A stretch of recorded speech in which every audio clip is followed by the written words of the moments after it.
Hello, welcome back. Right, now I've got viewer questions for Gwyn ap Nuith with regards to his relationship with Herne the Hunter. Um, so there's quite an involved story around Herne the Hunter that involves one of Henry VIII's huntsmen in Windsor Forest and jealousy of other huntsmen and him ending up taking his own life. Um, and and there's lots of instances of people in Windsor Forest finding hunting horns and blowing them to school children in the 1960s, I think, and the Herne appearing or the wild hunt appearing, which is interesting because there's a link to Gwyn then. There is also stories of guardsmen at Windsor Castle on guard, seeing statues in the garden of Windsor Castle facing Windsor Great Park, where Herne is said to ride, having antlers and whatnot grow out of the statues and being absolutely terrified. And actually being treated for shock and things like that. So there's already some crossover between the manifestation of the ghost of Herne and Gwyn ap Nuith, but not the story of Herne the huntsman when living. And that's what I find very intriguing. It's like the story of Herne the Hunter when he was alive, or as the story goes, as the folklore goes, has no real relationship to Gwyn ap Nuith. But as soon as he becomes a phantom of Windsor Forest, then there is, because you're seeing, ghostly hounds, the wild hunt, and then immediately you've got a link to Gwyn ap Nuith because that's what he is said to do as well. Um, and also, statues growing antlers, Gwyn appears as an antlered being sometimes, certainly in his dark form. Or he did do. I don't know if he does now. He certainly doesn't anymore for me. So there's a disconnect between the story of Herne the Hunter and the apparition that people have reported encountering in Windsor Forest at Herne the Hunter. And it's linked to Gwyn ap Nuith. Now, in my conversations with Gwyn ap Nuith, he has given me a list of names that he goes by. Now, I never at the time sort of went into with him whether those names were ones he just liked to be called, whether they were soul names, whether he was incarnated as those people, whether they were an archetype that he felt very close to, allegiance to. So we're going to delve into that a bit and try and get some answers and make it a bit less vague about what the link is between the legend of Herne the Hunter, the apparition of Herne the Hunter, and Gwyn ap Nuith, and where that crosses over with Cernunnos, or Cern, the Celtic deity. And Gwyn's already here answering questions. Haven't started yet. And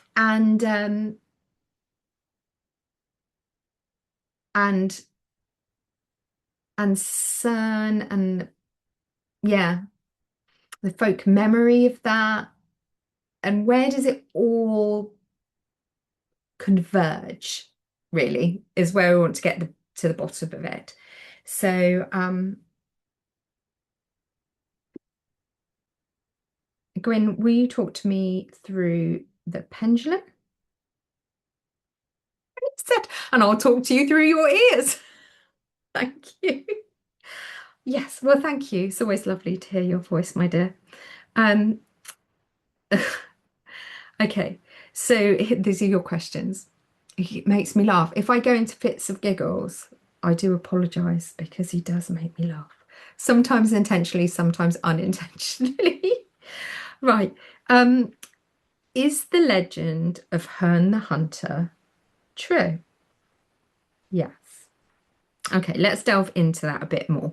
Um, is the story of Herne being one of Henry VIII's huntsmen true? Yes. But was his name actually Herne? No. Was he known as Herne after the apparitions started being seen? Yes. So the name Herne was attributed to the manifestation of the spirit in the forest, not, but wasn't initially linked to the story. Was it initially linked to the living individual huntsman? No. Was the living individual huntsman a real person? Yes. Did he really take his own life? Yes. Largely the narrative of the story, is it true? Yes. Okay. Was it Henry VIII? No. Was it an older king? Yes. So okay, so it was the right. So the story's got a real mishmash. So it wasn't Henry VIII, it was a king that was before Henry VIII. I'm getting like King John or something in my head. Was it King John? Yes, maybe. Um, I'm getting yes. So he was a favorite, I'm hearing. So was was the unaliving of the huntsman for the king, the story of that, true? Yes. And the apparitions in the forest, were they true too? Yes. Were they linked? No. Were they linked together later on? Yes. Right. Okay. So this is what I always couldn't put together as well, that it didn't fit. So basically they seem to be two separate things. The story of the huntsman in the forest being the king's favorite, other huntsmen getting jealous, that sort of thing. That's a true story. That really happened. Although he's saying it's not, it wasn't Henry VIII, it was an older king. Um, there's some sort of link to Shakespeare making it Henry VIII or bringing it into his time, I'm hearing him say. Right, so it was an older story, but it was true. And he unalive himself on an oak tree in the forest? Yes. Is it the oak tree that everyone believed it to be, Herne's oak? Yes. Right. That's unfortunately not there anymore, I don't think. I think it was fell in a storm. So, but the apparition seen in the forest is not the same spirit. So is the apparition in the forest the same spirit as the huntsman? No. Right. Is the apparition in Windsor Forest that people call Herne, is it Gwyn? Yes. Why are you in Windsor? Because I like it. I think he likes the forests. He's at home in the forest, he's saying. Right. And this is where I first met Gwyn ap Nuith, unbeknownst to me, years before my awakening. I slept for several nights in Windsor Forest, and I had several dreams of this person that I now understand to be Gwyn ap Nuith. So is that the first time you saw me?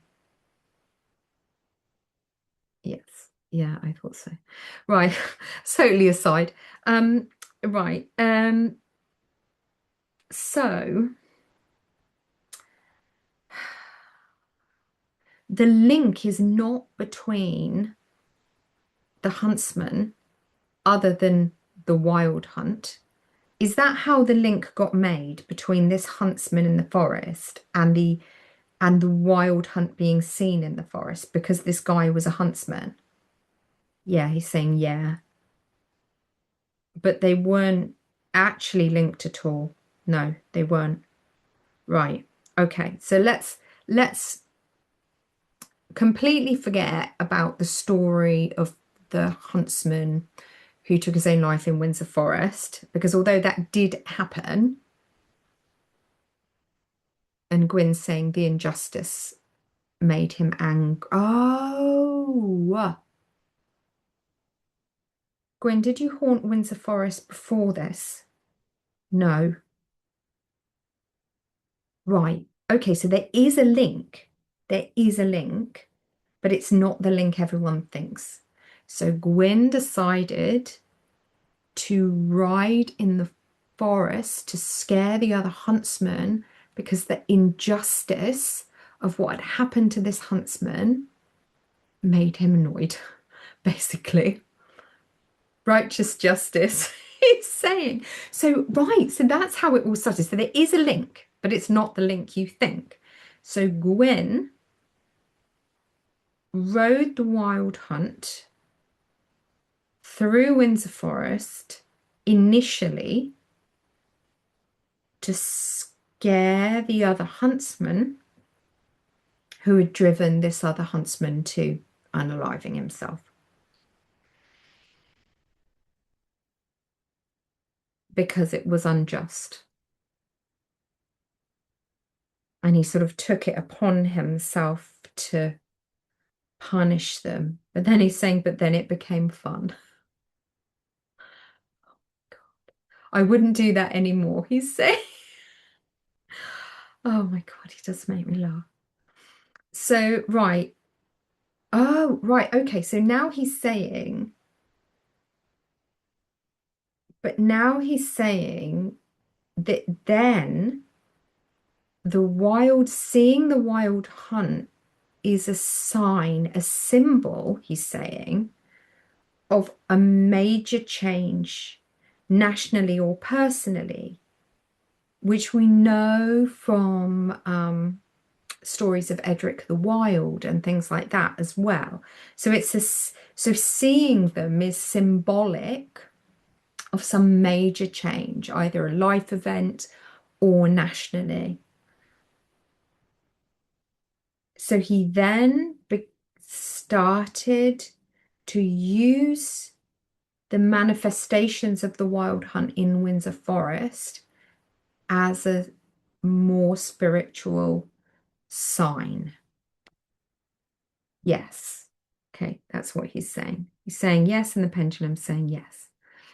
Okay, so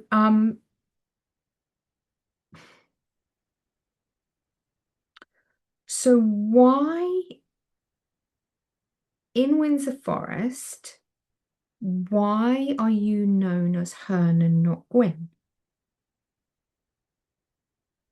He's answering me, not the through the pendulum. He's saying because that's how he was known locally. That's the local name for the leader of the wild hunt. He's saying yes. So he's drawing my attention to another place near Henley-on-Thames, which is also in Berkshire, where Windsor is, called Herne Herne's Hill, Herne's Hill Woods. He's showing me a place at the top of a hill.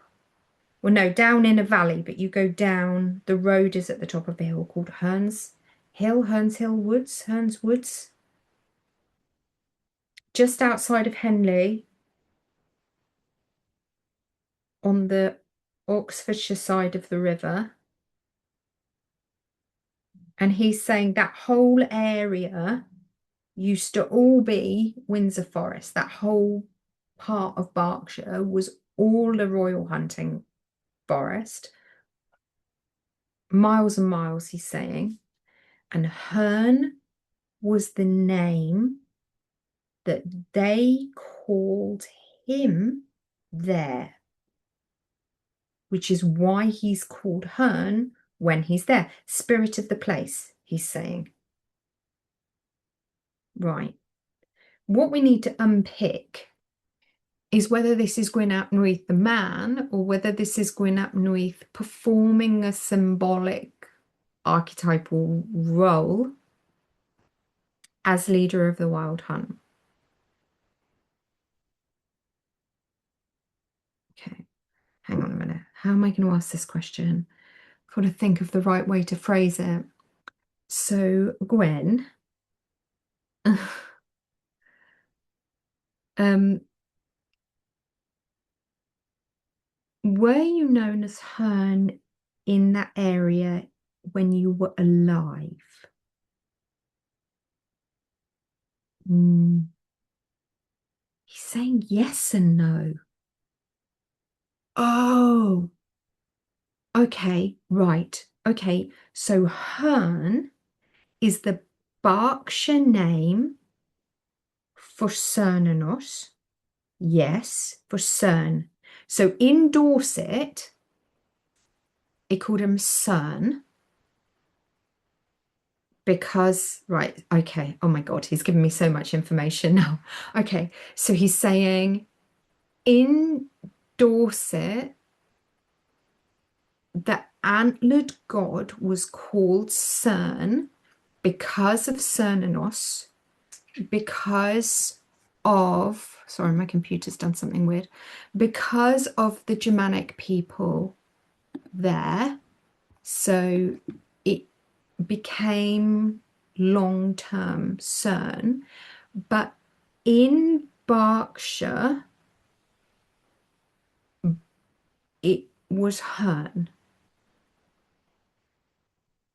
But it's all the same.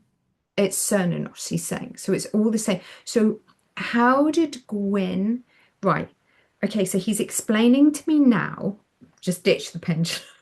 He's explaining to me now that he became linked to Herne and Cernunnos, in his lifetime, not because he was performing that role, but because his helmet had horns. Right. So he's shown me this before. He has like a Romanesque style helmet with the neck protection thing, the cheek things. He's saying post-Roman, but it looks to us like a Roman cavalry helmet, right? No thing, no horsehair thing, just the shape of it. It's they begin with G. I can't remember what they're called, but there's a gate. What's he telling me what it's called? Galatian helmet? I can't hear what he's saying. But yeah, so sorry, he's giving me loads of information. So he had a Romanesque style cavalry helmet that he wore that we would look at and say that looks Roman, even though it wasn't. He's there. But it was based on, yes, okay, it was based on. But it had antlers.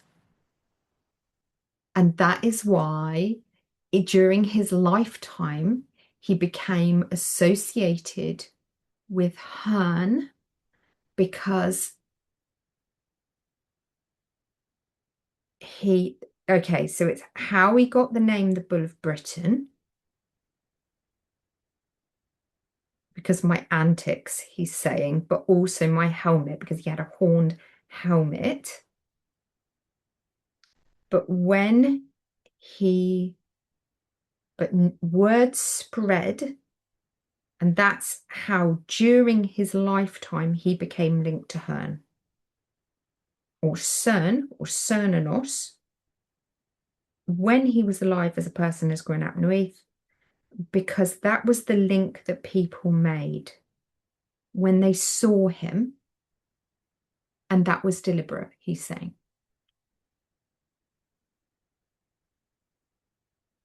To instill fear. So he deliberately chose to wear an antlered helmet to make himself more intimidating, to play on people's what's the word? Superstitiousness, to make people think that he was God, like a god manifest riding into battle. But that inevitably, when people saw that, it inevitably linked him to that. And then after his passing, when he was able to manifest himself, he was able to manifest himself with antlers or an antlered helmet. When he took on the role of being able to manifest the wild hunt with him, it then linked him to Herne and Cern in death as well, but not the only link to this story of this huntsman in Windsor Forest is that he deliberately chose to hunt Windsor Forest, to haunt, not hunt, hunt, that's a bit of a weird slip, to haunt Windsor Forest initially because of the injustice of what had happened to this guy. He felt very annoyed about it. I'm in the forests, he's saying. So I saw, and it angered him. But then it became a useful tool, he's saying, to use as a way marker for people. So it'd be useful to go back and see when these sightings actually happened and whether they were significant cultural events. Or whether they were significant events for the individuals that saw him. So let's ask now, are you, Gwyn, fulfilling an archetype by taking the Name Herne? Yes. Yes, but he was doing it in life as well. It was deliberate. Um, okay, so now you have had the change in your soul status due to the work that we've done around the dark man element. Are you still fulfilling that role? No. Are you still leading the wild hunt? No. Are you able to if you chose to? No. But I've kept some of the dogs, he says. Have you got wild hunt dogs with you? Yeah. Have they gone with you instead of staying with the hunt? Not all of them. I've earned it, he said. Um, is someone else fulfilling the role of the wild hunt now? Yes. Edric does. Yes. Gwion? Yes. And others, he said. Um,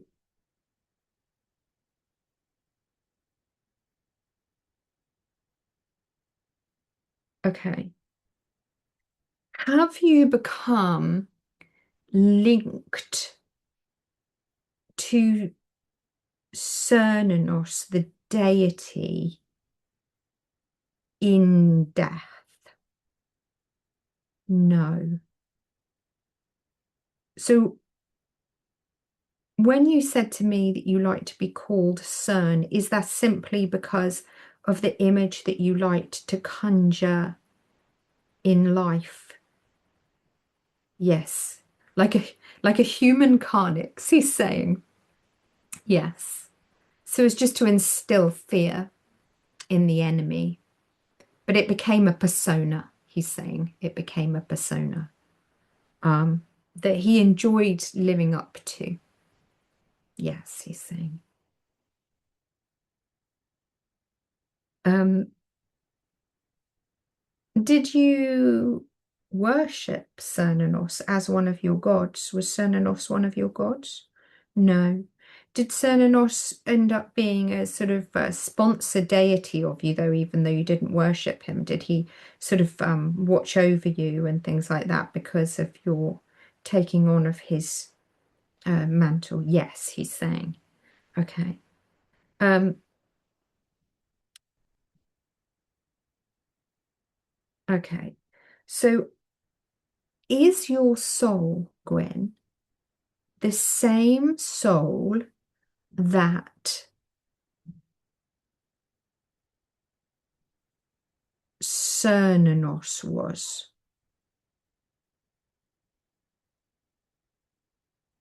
No. So are you Cernunnos, or what we understand to be Cernunnos? No. He wants me to use the other chart. Is this because you're going to tell us who Cernunnos was? Are you going to tell us who Cernunnos is? Okay. Who is Cernunnos? Gwyn. A teacher guide. A teacher guide for you in life? Yes. So he was one of your guides. Ah, which is why you were kind of inspired. Yes. Okay. So Cernunnos was one of Gwyn's spirit guides, and hence he was inspired to manifest that in order to become a legendary warrior. Okay, he was a teacher guide. Okay. Um, who is Cernunnos now? Because he's not worshipped particularly, is he? So has that taken away from his power as an archetypal being? No. What role does he fulfill now then for people generally? An ancestral guide. He's an ancestral guide, he's saying. Um, what is he? What we don't really understand what he was god of, Gwen, because that sort of knowledge has been lost, a part of the destruction of English culture, deliberate destruction of English folk knowledge. So what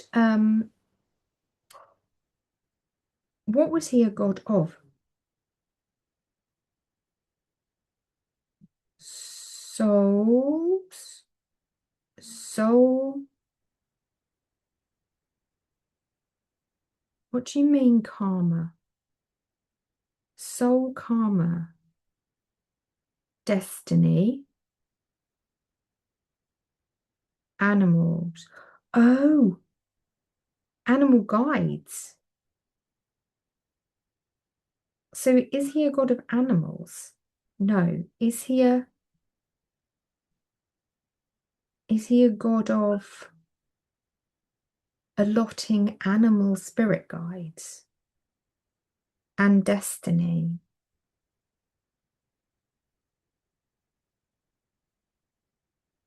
and family family animal guides as well? So familial spirits. He's a god of familial spirits and destiny. Is that how he sort of became linked to kingship? Because that is kind of inherited and or won through destiny. But is he specifically a god of kingship? No, he's a god of destiny. Destiny and guides, guidance and guides. Interesting. And and the relationship between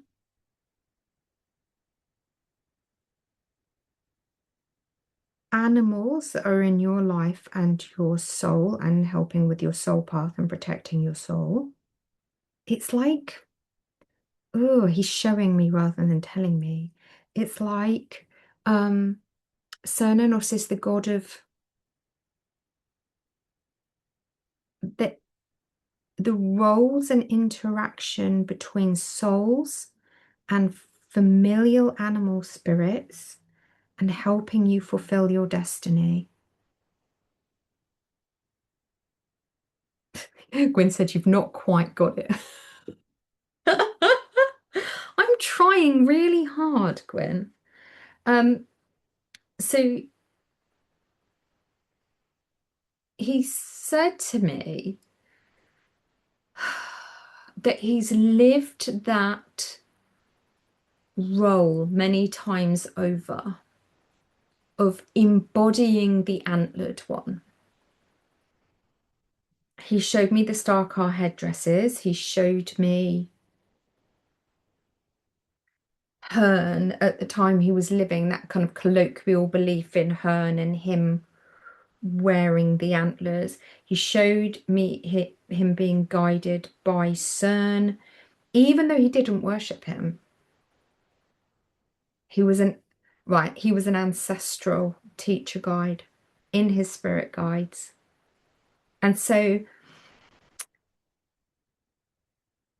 he seems to have been intrinsically linked to Cernunnos, or Herne as we know him in southern England, through many lifetimes. He's saying, even though I didn't realize. So from the time of the antlered headdresses, when Cernunnos was worshipped, he's saying Starcar headdresses, that sort of thing. But that's from way before. But that archetype, that being, he said, is ancient. He said, he's lived many lives. It's always been me. It's always been part of his soul over many lives. And he didn't know why. So he had a life at Starcar where they were wearing these antlered headdresses, was very serious, very sacred, ceremonial. Before Cernunnos became Cernunnos, the antlered one. Then he's had, well, I mean, there's obviously ones in between, but then he's had this life where he deliberately manifested Herne Cern in people, in his visual presentation to people to instill fear on the battlefield. And that then linked him in people's minds to the name Herne, colloquially, locally. Then he's been Gwyn ap Nuith, and then when he's died, he's had this weird curse thing on him where his soul was split and he was almost paying penance. Not anymore, he's saying, no, not anymore. And he was performing this role of leader of the wild hunt as like a psychopomp of collecting up, almost Hecatian, collecting up the lost souls. and moving them on or looking after them until they were ready to be moved on by people like you, he's saying. Um, and but it's like every lifetime he had was leading him up to that point where he was going to take over that role, but he didn't realize, he didn't know. And then it all made sense. So when he said it's always been me, he means that his soul has always had that destiny to perform that role. And all the lifetimes he had leading up to the one where he was Gwyn ap Nuith, and then he became leader of the Wild Hunt in Death, all of them led him up to that point, but he didn't know that. But it made sense to him afterwards, if you see what I mean. And obviously then during that lifetime, he was actually again wearing antlers, and Herne, Cern was his Cernunnos, was his teacher, spirit guide deity, his sponsor deity, he's saying. Even though he didn't worship him.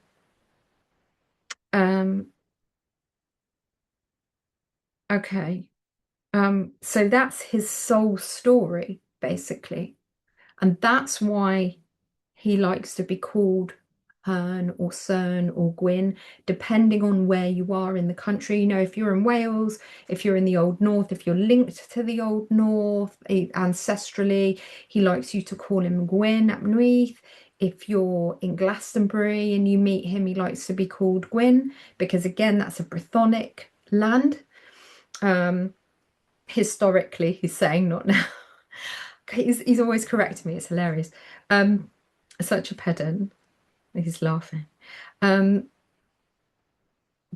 But in the areas where they knew him when he was Gwyn, as Herne, as Cern, in places historically I was fighting, he said, which wouldn't be his home places. Obviously, he wouldn't be fighting at home. You would think, he said, you would prefer not to be. They called me Herne or Cern because that's what I was wearing. They didn't know my name. That's what I was wearing. That's what I reminded them of. That's what they called me. And that's what he wanted. But he didn't know that he was being led down a path that would lead to him being antlered in spirit. But it was all, well, like all of us, we don't, even Gwyn, we don't truly understand our soul journey, the much bigger picture of it, really in its entirety until those cycles have concluded. And, it wasn't really until this year that Gwyn saw the squaring of the circle and understood everything and why it had happened and how it fitted in. And I think we can all say that for ourselves as well. So he's always told me that he's not a fairy king. He's just associated with fairies because that's what people called the ancient ancestors. So that's what people in Ireland call, well, even people in the west of Scotland, that Scottish Gaelic tradition, they call fairies the ancient ancestors. They would refer to the Bronze Age people, Iron Age people, even Neolithic people, people that built stone tombs as fairies, but actually they were just their ancestors. So yeah, so he's saying there's a big difference between fairy and fae, and they've got mixed and they've got confused. And so, he's been called a fairy king, but he's always said to me that he's not. But he is of the ancestors, because I am an ancestor, he's saying, and my line, so, and that of my line forwards and backwards, he's saying. And because of that, I could be referred to as fae, but that's just what you call your ancestors from when there was still magic in the world, he's saying. So your role as a fairy king, Gwyn, have you ever been a ruler of fairies? No.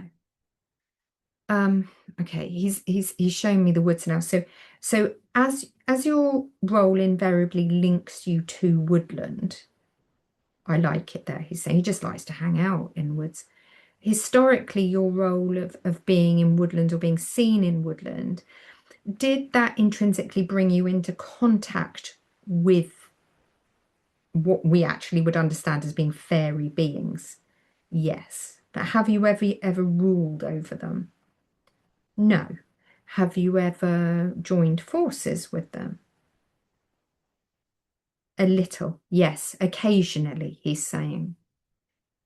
Um, okay, and okay, so have you joined forces with fairies, as in little fairies with golden wings, the little fairies? Yes. He's laughing at me saying fairies. Have you ever joined forces with what we would call fae, what we would call the she?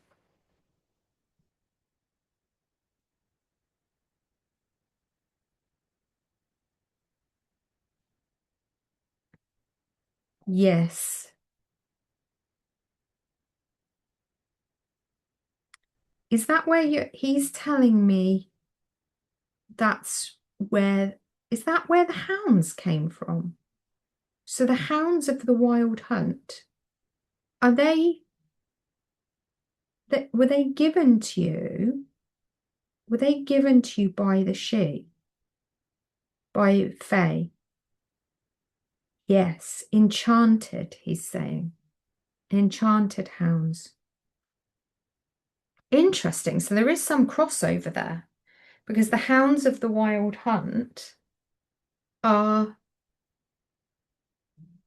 she hounds, and he's saying that's because he needed them to be able to collect the souls of those who are, like we've talked about in previous videos, that are not human. Okay. So you could collect the souls of the human souls as part of your psychopomp role. We've gone off piste again, sorry. But this is how it happens.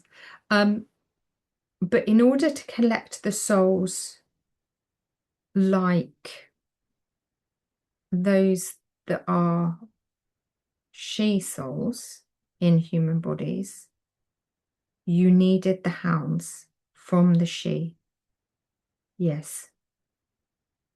So the white hounds with the red eyes and whatnot, they are she hounds. They're fairy hounds.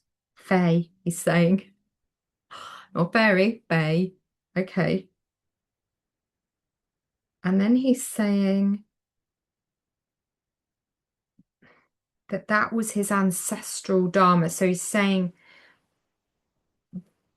that well, he's saying what we said earlier, that was his soul path. He was led to that role. He was always intended to fulfill that role, to pay for his karma. Pay for his karma. You're going up Nuith karma. Yeah. So this is where time gets really confusing because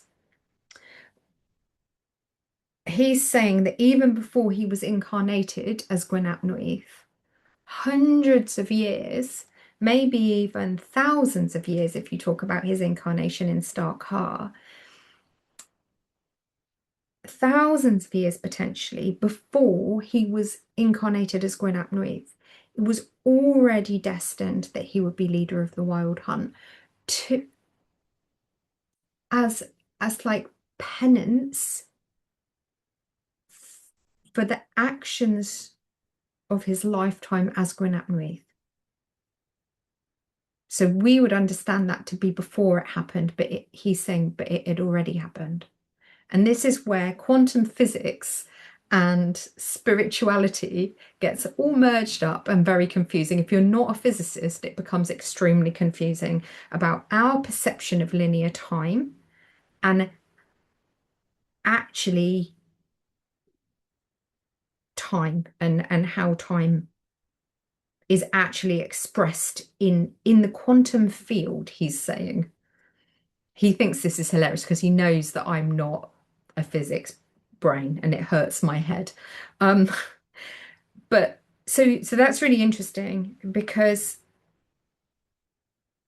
he didn't know that he was going to end up being the leader of the Wild Hunt to pay for what he'd done as Gwyn ap Nuith. He didn't know that his soul was going to be split through magic, and he was going to end up as the Dark Man of the Tour, and the other half of him performing this kind of this light role to try and help people. It's light and dark. He didn't know that was going to happen until it happened, but his whole life, all his lives, had led him up to that.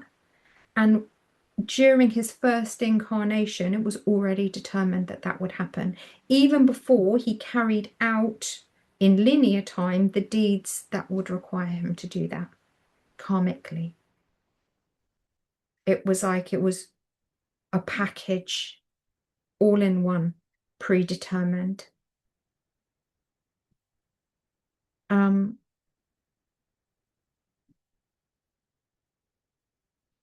going to ask you, Gwyn.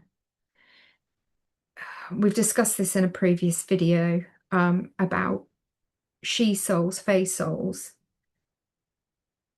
being what we understand to be the Titans prior to the Greek gods, older than the Greek gods, the father and the siblings of the Greek gods, before the Olympians. Are they the same beings that we refer to the fae? Yes.